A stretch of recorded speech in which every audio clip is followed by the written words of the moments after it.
Good morning mga langga.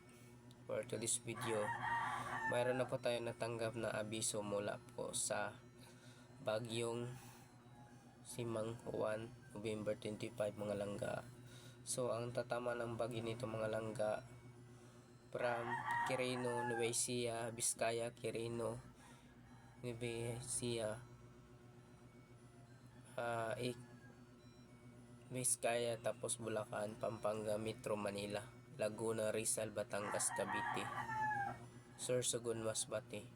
Ito po mga langga ay makakaranas ng signal number 3 mga langga. So pinakamalakas to na bagyo. Mag-iingat po tayo palagi. So nabisuhan po tayo kanina lang madaling araw na ang nag-abiso po sa atin walang iba, NDRRMC. So mag-ingat po tayo palagi. Naway safe yung lahat ng taga Maynila, taga Luzon mga langga. Keep safe always.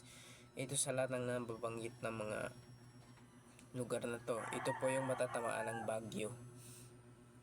So mag-ingat palagi, magdala ng kaputi o kaya payong kung may pupuntahan, at kung mas mainam, mananatili sa bahay at huwag gagala kahit kung saan saan.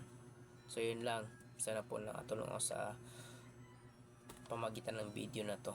So yun lang, mag-iingat po kayo palagi.